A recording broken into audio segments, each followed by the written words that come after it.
Abraham took another wife, whose name was Keturah.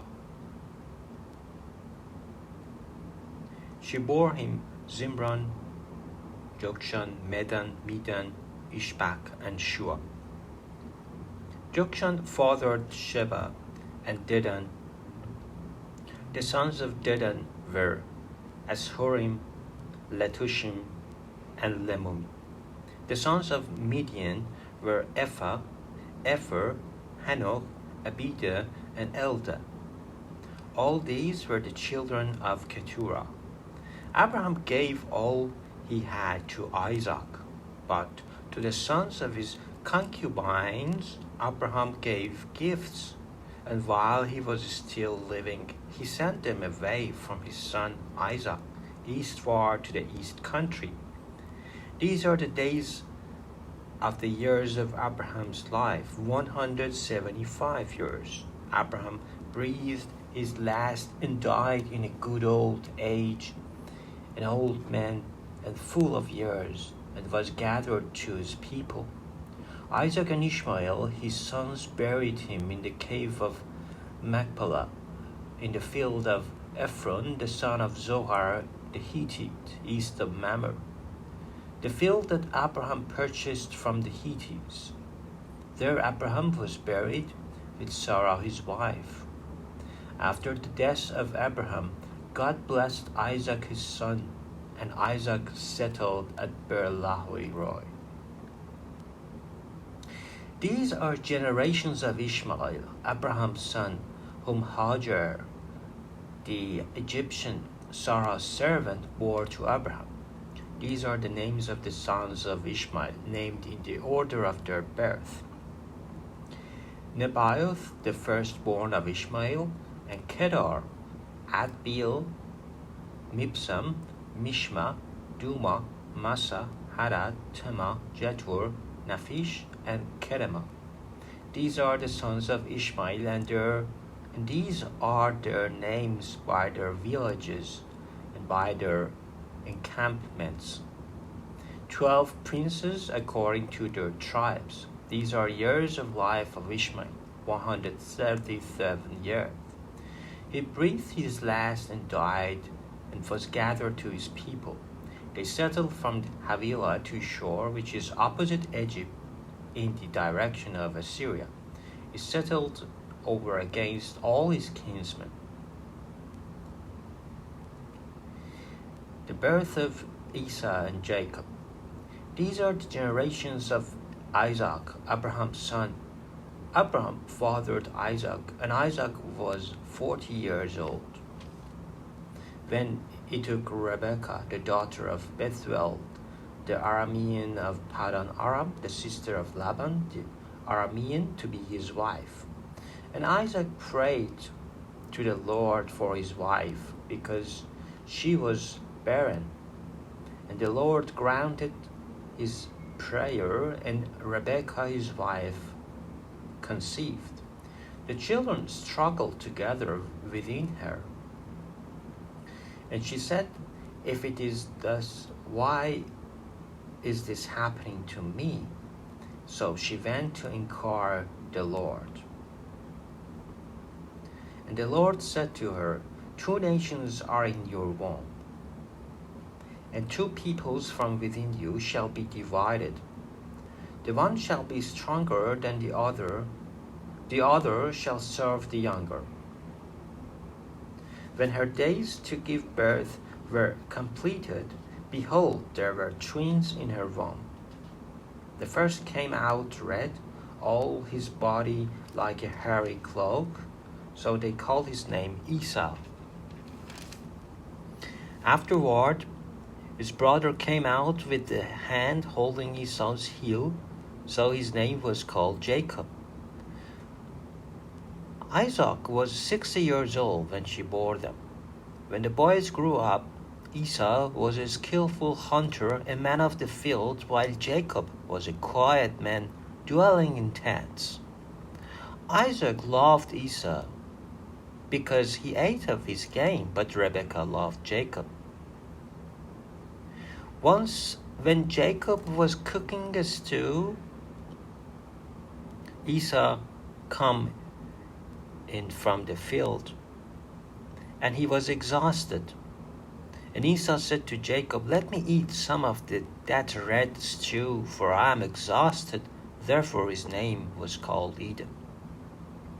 Jacob said, "Sell me your birthright now." Esau said, "I'm about to die. Of what use is a birthright to me?" Jacob said, "Swear to me now." So he swore to him and sold his birthright to Jacob. Then Jacob gave Esau bread and lentils too, and he ate and drank and rose and went his way. Thus Esau despised his birthright. Now there was a famine in the land, besides the former famine that was in the days of Abraham, and Isaac went to Gerar, to Abimelech, king of Philistines. And the Lord appeared to him and said, "Do not go down to Egypt. Dwell in the land which I shall tell you. Sojourn in this land, and I will be with you and will bless you. For to you and to your offspring I will give all these lands, and I will establish the oath that I swore to Abraham your father. I will multiply your offspring as the stars of heaven, and will give to your offspring all these lands. And in your offspring all the nations of the earth shall be blessed, because Abraham obeyed my voice and kept my charge, my commandments, my statutes, and my laws." So Isaac settled in Gerar. When the man of the place asked him about his wife, he said, "She's my sister." For he feared to say "my wife," thinking, lest the man of the place should kill me because of Rebekah, because she was attractive in appearance. When he had been there a long time, Abimelech, king of the Philistines, looked out of the window and saw Isaac laughing with Rebekah, his wife. So Abimelech called Isaac and said, "Behold, she is your wife. How then could you say, 'She is my sister'?" Isaac said to him, "Because I thought, lest I die because of her." Abimelech said, "What is this you have done to us? One of the people might easily have lain with your wife, and you would have brought guilt upon us." So Abimelech warned all the people, saying, "Whoever touches this man or his wife shall surely be put to death." And Isaac sowed in that land and reaped in the same year 100-fold. The Lord blessed him, and the man became rich, and gained more and more until he became very wealthy. He had possessions of flocks and herds and many servants, so that the Philistines envied him. Now the Philistines had stopped and filled with the earth all the wells that his father's servant had dug in the days of Abraham his father. And Abimelech said to Isaac, "Go away from us, for you are much mightier than we."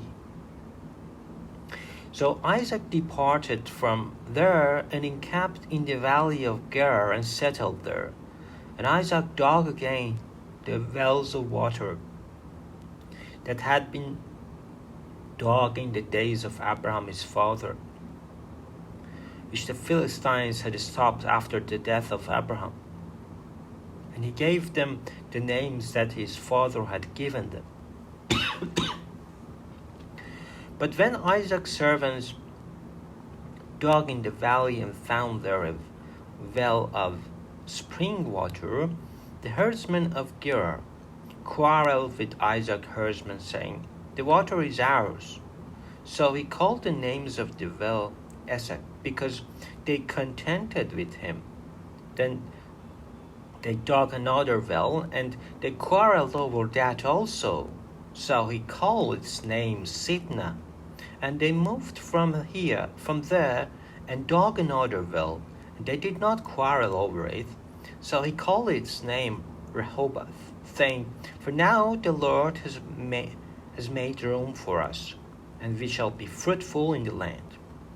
From there he went up to Beersheba, and the Lord appeared to him in the same night and said, I am the God of Abraham your father. Fear not, for I am with you, and will bless you and multiply your offspring for my servant Abraham's sake.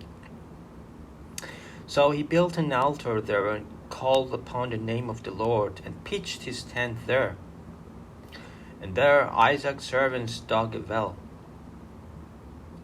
When Abimelech went to him from Gerar with Ahuzzath, his adviser, and Phicol, the commander of his army, Isaac said to them, Why have you come to me, seeing that you hate me and have sent me away from you? They said, We see plainly that the Lord had been with you. So we said, Let there be a stern pact between us, between you and us. And let us make a covenant with you, that ye will do us no harm, just as we have not touched you, and have done to you nothing but good, and have sent you away in peace. You are now the blessed of the Lord. So he made them a feast, and they ate and drank. In the morning they rose early and exchanged oaths, and Isaac sent them on their way, and they departed from him in peace. That same day Isaac's servants came and told him about the well that they had dug, and said to him, We have found water. He called it Sheba. Therefore the name of the city is Beersheba to this day.